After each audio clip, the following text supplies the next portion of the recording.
प्यारे बच्चों, आज के वीडियो में आप लोगों का बहुत बहुत स्वागत है। पिछले दिनों हमारे जो 10 हिंदी भाषी राज्य हैं उनको 5 उपभाषा क्षेत्रों में बांटा गया है, जिसमें से 3 उपभाषा क्षेत्रों की बोलियां किन किन क्षेत्रों में बोली जाती हैं, किन किन जिलों में बोली जाती हैं, उन सब का विवरण आपको समझा दिया गया है। वो वीडियो आपको संप्रेषित भी कर दिए गए हैं। आज के वीडियो में हम जो हमारे 2 हिंदी उपभाषा क्षेत्र रह गए थे, बिहारी हिंदी उपभाषा क्षेत्र और एक रह गया था पहाड़ी हिंदी उपभाषा क्षेत्र, इन दोनों की क्षेत्रीय बोलियों के बारे में बताया जाएगा। ये बोलियां कहाँ कहाँ बोली जाती हैं।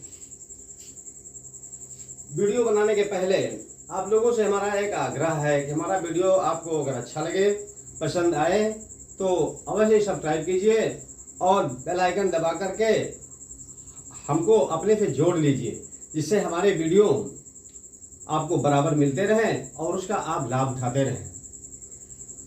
तो आज के क्रम में बिहारी हिंदी उपभाषा क्षेत्र, बिहारी हिंदी उपभाषा क्षेत्र, बिहारी हिंदी उपभाषा क्षेत्र की 3 बोलियां हैं। मैथिली,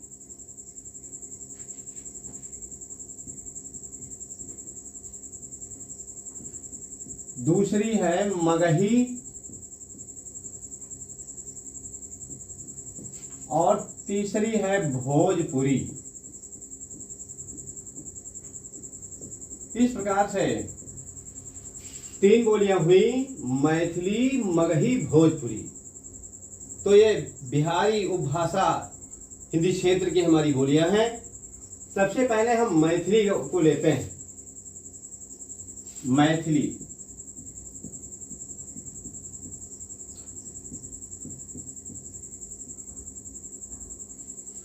तो ये हमारी जो मैथिली भाषा है, मैथिली जो बोली है, ये विभाषा तक पहुंची है। इसकी रचनाएं और लोकप्रियता को देख करके, इसमें जो रचनाएं हुई हैं उसके महत्व को देखते हुए विभाषा तक पहुंच गई है।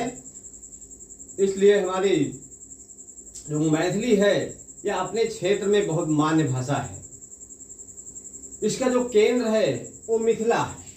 मैथिली का जो केंद्र है वो मिथिला है। केंद्र है मिथिला, इसका केंद्र मिथिला है और करीब ये 1.5 करोड़ लोगों द्वारा बोली जाती है। 1.5 करोड़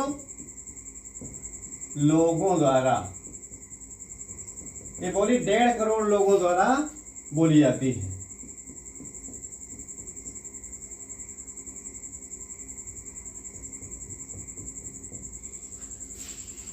तो इसका केंद्र मिथिला है।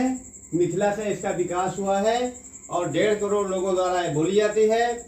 और इस जो मैथिली बोली है, इसके प्रमुख कवि हैं विद्यापति जी।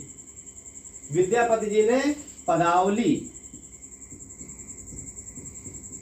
रची है। विद्यापति जी ने इस मिथिला केंद्र की जो बोली है मैथिली, उसमें पदावली की रचना की है। और कहा जाता है जिस प्रकार सूरदास जी ने भक्ति काल के परम संत कृष्ण भक्ति सिद्धारा शाखा के ब्रज भाषा को शीर्ष स्थान पर पहुंचाया, ठीक उसी प्रकार विद्यापति जी ने मैथिली भाषा को शीर्ष स्थान पर पहुंचा दिया। इसी मैथिली बोली के दूसरे उसी मिथिला क्षेत्र के कवि हैं हरिमोहन झा। हरिमोहन झा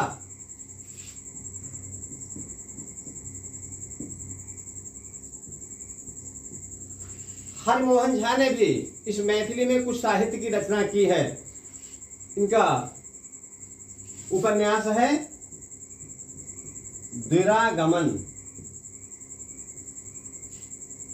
उपन्यास है इनका उपन्यास है द्विरागमन और इनका उपन्यास एक है कन्यादान।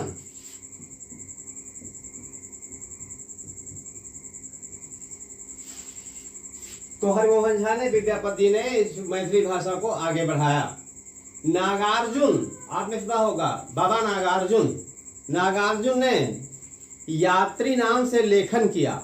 मिथिला क्षेत्र में रह करके बाबा नागार्जुन जी ने यात्री नाम से लेखन किया इस मैथिली भाषा में और पारो उपन्यास की रचना की।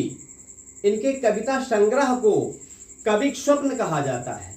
इनका कविता संग्रह है कविक स्वप्न। और राजकमल चौधरी जी ने इस मैथिली भाषा में स्वरगंधा नाम से अपनी रचनाएं प्रस्तुत की हैं। तो इस मिथिला में रह करके इस मैथिली भाषा का उन्नयन हुआ और ये भाषा बोली न रह करके विभाषा तक पहुंच गई।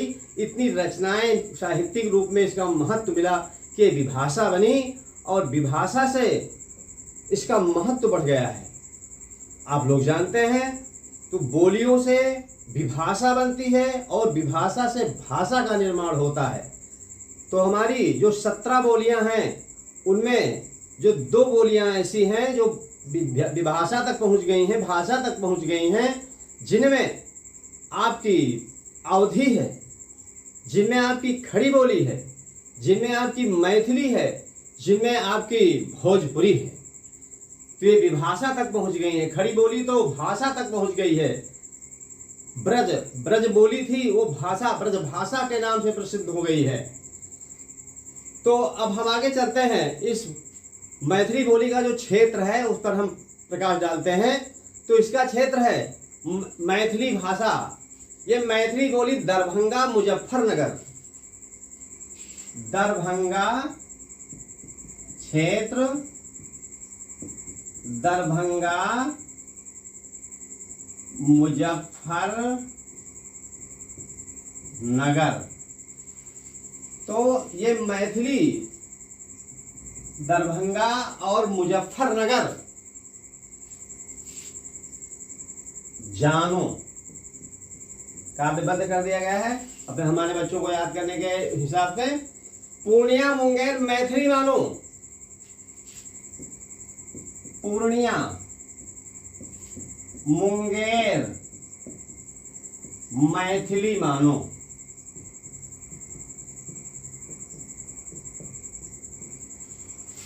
अब इसका क्षेत्र है दरभंगा, मुजफ्फरनगर, पूर्णिया, मुंगेर। इन क्षेत्रों में, इन जिलों में ये मैथिली भाषा बोली जाती है। तो अब अगले क्रम में हम चलते हैं। हमारी बिहारी हिंदी उपभाषा क्षेत्र की दूसरी बोली है मगही। मैथिली के बारे में आपको बताया गया, अब मगही के बारे में आपको बताया जा रहा है। तो दूसरी हमारी है मगही।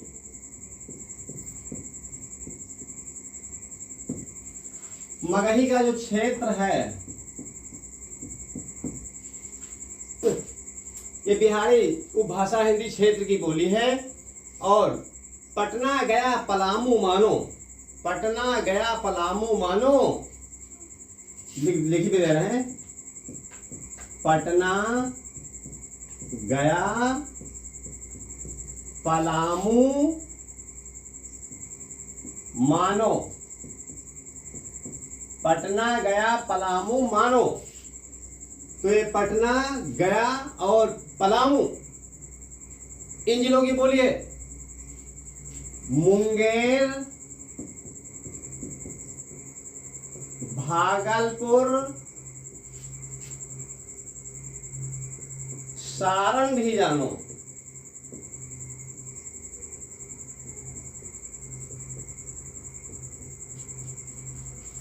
तो इसके क्षेत्र है पटना, गया, पलामू, मुंगेर, भागलपुर, सारण। ये इस मगही बोली का बोला जाने वाला क्षेत्र है। अगले क्रम में हम चलते हैं। बिहारी उपभाषा हिंदी क्षेत्र की जो बोली है वो है भोजपुरी।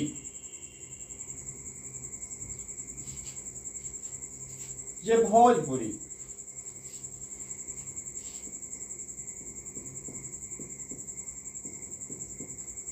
भोजपुरी का जो क्षेत्र है ये बिहार के शाहाबाद जिले, बिहार के शाहाबाद जिले के ग्राम भोजपुर, बिहार का एक जिला है शाहाबाद, शाहाबाद जिले का एक ग्राम का नाम है भोजपुर, और उसी भोजपुर से इस बोली का विकास हुआ है, इसीलिए इसका नाम भोजपुरी पड़ा है और बड़ी लोकप्रिय बोली है। ये भोजपुरी बहुत ही लोकप्रिय बोली है और इसका केंद्र भी भोजपुर है। लगभग ये 3.5 करोड़ लोगों द्वारा बोली जाती है। 3.5 करोड़ लोगों द्वारा ये बोली भाषित की जाती है। 3.5 करोड़, तो 3.5 करोड़ लोग इस बोली को बोलते हैं और ये बोली विभाषा तक पहुंची है। भोजपुरी विभाषा तक पहुंची।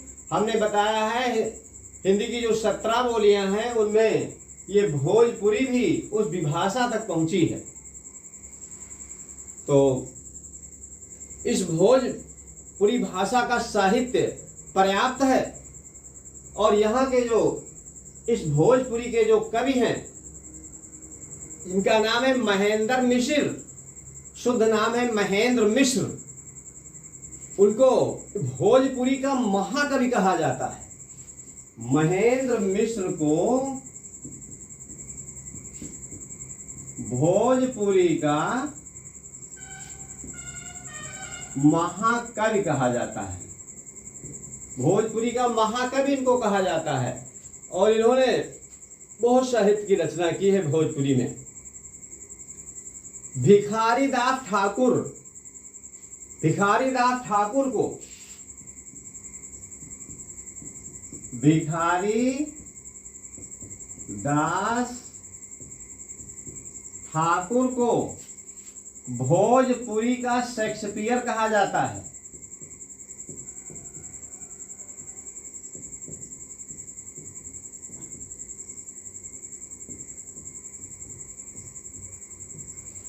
तो भिखारी दास ठाकुर को भोजपुरी का शेक्सपियर कहा जाता है। इस बोली के बारे में संक्षेप में बताया जा रहा है, इसके क्षेत्रों के बारे में बताया जाएगा। और तीसरी विशेषता इस भोजपुरी भाषा की यह है कि आज फिल्मी जगत में जितनी फिल्मों का निर्माण हो रहा है तो सर्वाधिक भोजपुरी फिल्मों का निर्माण हो रहा है। फिल्म जगत में सर्वाधिक फिल्में भोजपुरी में बनाई जा रही हैं। अब हम इसके क्षेत्र पर चलते हैं कि ये भोजपुरी किस क्षेत्र, किन किन क्षेत्रों की ये बोली है।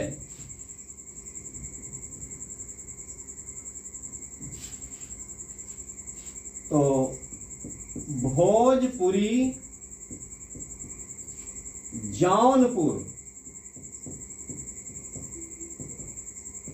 भोजपुरी जौनपुर गाजीपुर,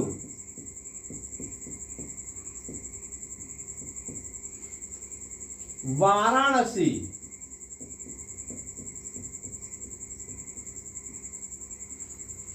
बलिया देवरिया, बलिया देवरिया, गोरखपुर, गोरखपुर बोलेंगे,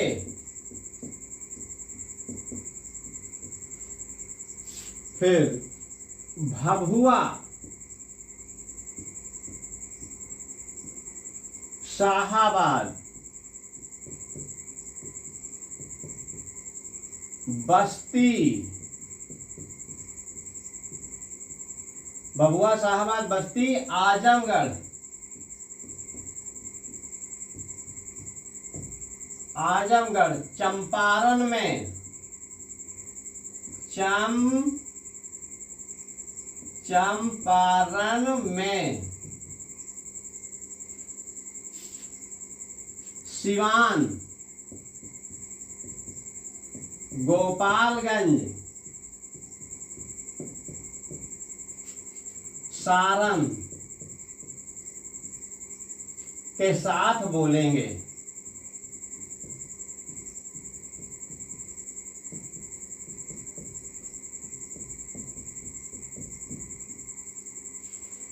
अब यहां पर एक छंद में आबद्ध कर दिया गया है भोजपुरी के क्षेत्र को, जिससे याद करने में आसानी होगी हमारे तैयारी से जुड़े हुए बच्चों को।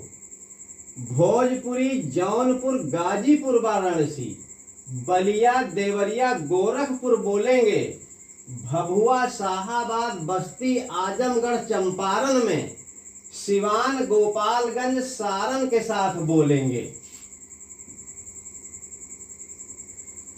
तो हमारी बिहारी हिंदी उपभाषा क्षेत्र की 3 बोलियां समझाई गई हैं। अब हम अगले क्रम में चलते हैं। हमारा अगला उपभाषा क्षेत्र है पहाड़ी हिंदी उपभाषा क्षेत्र। पहाड़ी हिंदी उपभाषा क्षेत्र।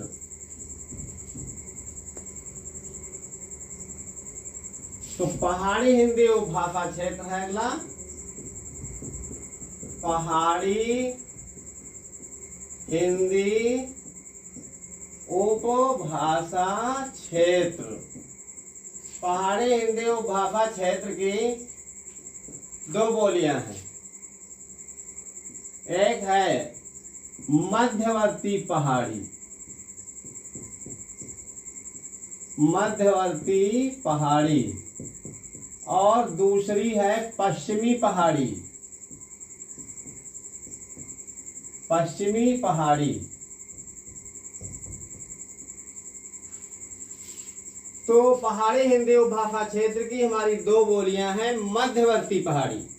तो पहली बोली है मध्यवर्ती पहाड़ी, और मध्यवर्ती पहाड़ी में यह है मध्यवर्ती पहाड़ी, मध्यवर्ती पहाड़ी। इसमें गढ़वाली,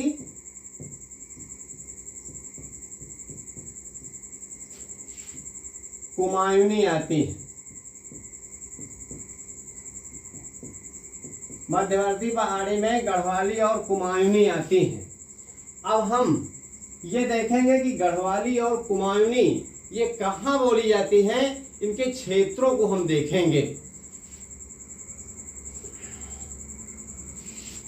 तो पहला गढ़वाली और कुमायूनी का जो क्षेत्र है उसका प्रकार डाला जा रहा है। तो गढ़वाली का क्षेत्र, गढ़वाली का क्षेत्र, गढ़वाली का क्षेत्र बद्रीनाथ श्रीनगर उत्तरकाशी, बद्रीनाथ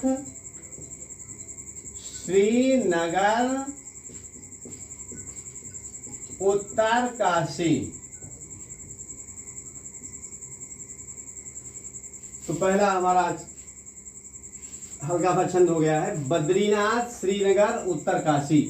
गढ़वाली का क्षेत्र बद्रीनाथ श्रीनगर उत्तरकाशी।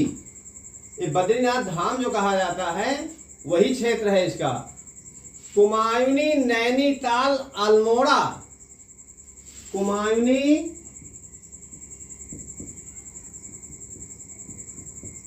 नैनीताल अल्मोड़ा रानीखेत में बोली जाती।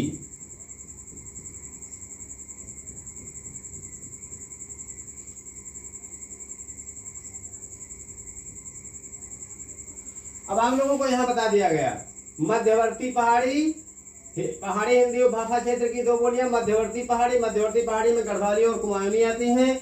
और गढ़वाली का क्षेत्र, गढ़वाली का क्षेत्र बद्रीनाथ श्रीनगर उत्तरकाशी, और कुमायूनी नैनीताल अल्मोड़ा रानीखेत में बोली जाती। तो ये मध्यवर्ती पहाड़ी हो गया। इसके बाद में अगला पश्चिमी पहाड़ी, दूसरी बोली है पश्चिमी पहाड़ी। पश्चिमी पहाड़ी। अब पश्चिमी पहाड़ी हिंदी के अंतर्गत एक बोली आती है जिसको नेपाली कहते हैं। पश्चिमी पहाड़ी को नेपाली भी कहा जाता है। तो पश्चिमी पहाड़ी का नाम दूसरा नेपाली भी जानो।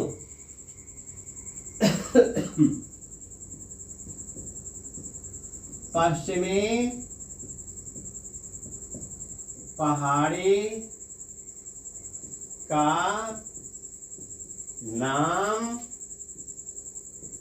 दूसरा नेपाली भी जानो।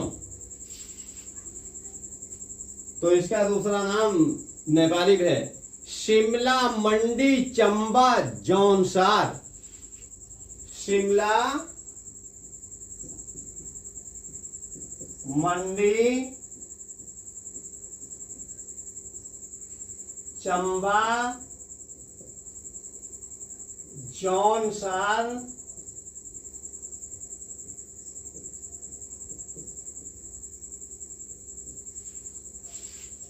पहला शब्द पश्चिमी पहाड़ी का नाम दूसरा नेपाली भी जानो। शिमला, मंडी, चंबा और जौनसार, सिरमौर पश्चिमी जानो। सिरमौर पश्चिमी जानो।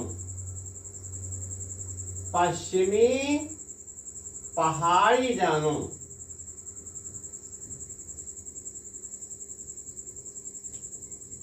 पश्चिमी पहाड़ी जानो। आज के वीडियो में आप लोगों को हिंदी के बड़े बड़े जो हिंदी भाषी 10 राज्य हैं उनमें 5 उपभाषा क्षेत्र, 5 उपभाषा क्षेत्रों के अंतिम 2 उपभाषा क्षेत्रों की बोलियों से परिचित कराया गया है। और वो 2 परिचित क्षेत्र हैं आपके, ये मध्यवर्ती पहाड़ी, पश्चिमी पहाड़ी, भोजपुरी, मगही, मैथिली। ये बिहारी हिंदी उपभाषा क्षेत्र की 3 बोलियां, पहाड़ी हिंदी उपभाषा क्षेत्र की 2 बोलियां, मध्यवर्ती पहाड़ी और पश्चिमी पहाड़ी, इन पर प्रकाश डाला गया है और इनके क्षेत्रों पर प्रकाश डाला गया है, किन क्षेत्रों में बोलियां बोली जाती हैं। तो आज आप लोगों को 5 उपभाषा क्षेत्रों और उनमें बोली जाने वाली 17 बोलियां किन किन जिलों में, क्षेत्रों में बोली जाती हैं, इन सब पर आधारित वीडियो प्रस्तुत कर दिए गए हैं। और आज 2 उपभाषा क्षेत्र रह गए थे, वो भी आप लोगों की सेवा में संप्रेषित कर दिया गया है ये वीडियो। तो हमारा बच्चों से यही कहना है, हमारा वीडियो पूरा देखिए और उसका चिंतन मनन करिए।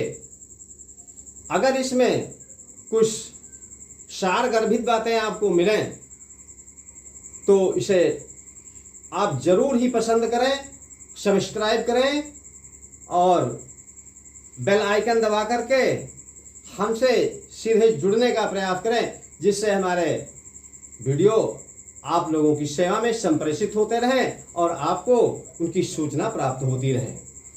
हमारे तैयारी से जुड़े हुए जितने भी हमारे बच्चे हैं वो हमारे बहुत अच्छे बच्चे हैं। वो सब बहुत गहन तैयारी करें, उन्नति करें, विद्या को सफलता तक पहुंचाएं, स्वस्थ रहें, सुखी रहें, संपन्न रहें। यही हमारा शुभ आशीर्वाद है और यही हमारी शुभकामना है।